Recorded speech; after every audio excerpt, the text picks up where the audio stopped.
साल था 1971। इतिहास का वो साल जिसने साउथ एशिया का नक्शा हमेशा हमेशा के लिए बदल कर रख दिया। ये सिर्फ एक जंग की कहानी नहीं है, नहीं, ये एक नए मुल्क के पैदा होने की कहानी है। एक ऐसी कहानी जिसे खून, धोखे और आजादी की आग से लिखा गया। जरा सोचिए, क्या ऐसा हो सकता है कि कोई जंग सिर्फ 13 दिनों में एक नया देश बना दे? ये कहानी है पावर की नशे की, धोखे की और आजादी के लिए लड़ी गई एक ऐसी लड़ाई की जिस पर यकीन करना मुश्किल है। तो चलिए इस पूरी कहानी की परतें खोलते हैं। तो कहानी की शुरुआत होती है एक देश के दो हिस्सों से, वेस्ट पाकिस्तान और ईस्ट पाकिस्तान। और इनके बीच सिर्फ हजारों किलोमीटर की दूरी नहीं थी, नहीं, इनके बीच जमीन आसमान का फर्क था। एक तरफ था वेस्ट पाकिस्तान जो पावर सेंटर था, सारी सत्ता, सारा पैसा सब यहीं था। उर्दू बोलने वाली एलीट क्लास का दबदबा था। और दूसरी तरफ ईस्ट पाकिस्तान, जहां ज्यादातर लोग बंगाली बोलते थे, जिनकी अपनी संस्कृति को कुचला जा रहा था।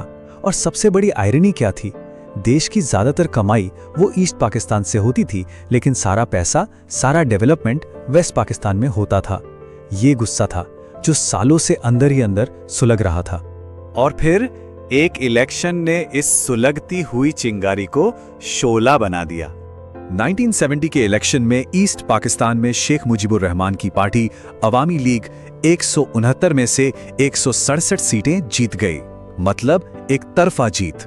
और इस जीत ने उन्हें पूरे पाकिस्तान पर हुकूमत करने का हक दे दिया।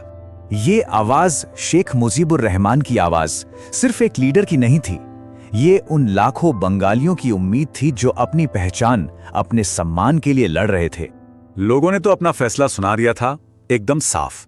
लेकिन वेस्ट पाकिस्तान में बैठे मिलिट्री जनरल्स को डेमोक्रेसी से ज्यादा अपनी कुर्सी प्यारी थी। उन्होंने शेख मुजीबुर रहमान को पावर सौंपने से साफ साफ मना कर दिया।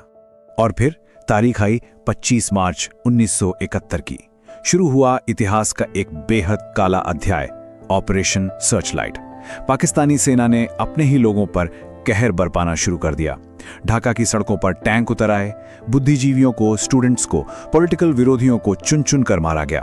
ये एक नरसंहार था, एक ऐसा ह्यूमैनिटेरियन क्राइसिस जिसने लाखों लोगों को अपनी जान बचाने के लिए भागकर इंडिया आने पर मजबूर कर दिया। अब ये मामला सिर्फ एक रीजनल मसला नहीं रह गया था, नहीं, ये एक ग्लोबल चेस बोर्ड पर बदलने वाला था। एक ऐसी बिसात जहां दुनिया की सबसे बड़ी सुपर पावर्स आमने सामने खड़ी होने वाली थी। तो अब ये जंग कोल्ड वॉर की दो महाशक्तियों की जंग बन गई। एक तरफ था पाकिस्तान, जिसके पीछे खड़े थे अमेरिका और ब्रिटेन, और दूसरी तरफ था इंडिया, जिसका साथ दे रहा था सोवियत यूनियन। अब देखिए इंडिया की स्ट्रेटेजिक तैयारी। उस वक्त की प्राइम मिनिस्टर इंदिरा गांधी ने पहले तो पूरी दुनिया से मदद की अपील की, और फिर अगस्त 1971 में सोवियत यूनियन के साथ एक ऐतिहासिक पीस ट्रीटी साइन की। ये एक मास्टर स्ट्रोक था। इसने अमेरिका और ब्रिटेन को सीधे सीधे दखल देने से रोक दिया। अब माहौल में तनाव देखिए एकदम चरम पर था। पाकिस्तान की मदद के लिए अमेरिका का 7वां बेड़ा, जिसमें दुनिया का सबसे ताकतवर एयरक्राफ्ट कैरियर यूएसएस एंटरप्राइज भी था, वो बंगाल की खाड़ी की तरफ बढ़ रहा था। ब्रिटेन ने भी अपना जहाज भेजा, लेकिन तभी इंडिया को बचाने के लिए सोवियत यूनियन ने अपनी न्यूक्लियर सबमरीन्स भेज दी। पूरी दुनिया एक महायुद्ध के मुहाने पर आ खड़ी हुई थी। और फिर 3 दिसंबर 1971 पाकिस्तान ने इंडिया पर हवाई हमले कर दिए और जंग का ऐलान हो गया।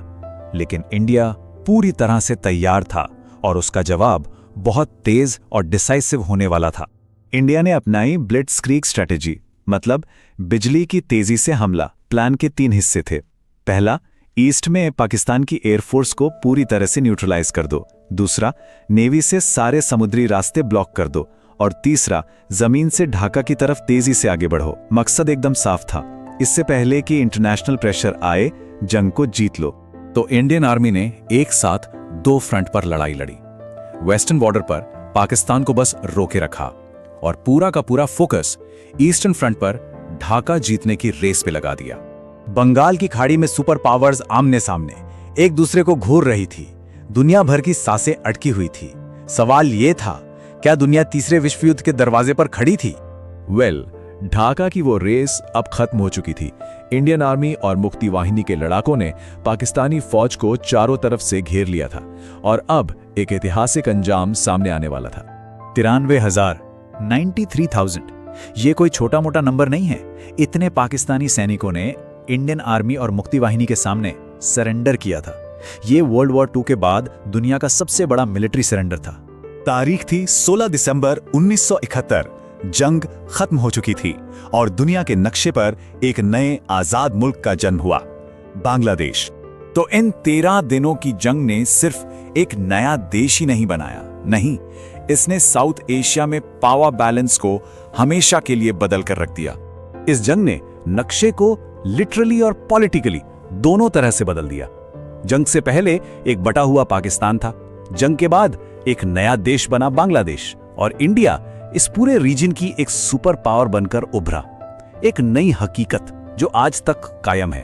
तो आज 50 साल से भी ज्यादा हो गए हैं, लेकिन सवाल अब भी वही है। उस 13 दिन की जंग की गूंज आज भी साउथ एशिया की पॉलिटिक्स, उसकी पहचान और उसके भविष्य को कैसे तय कर रही है? ये एक ऐसा सवाल है जिसका जवाब इतिहास आज भी लिख रहा है।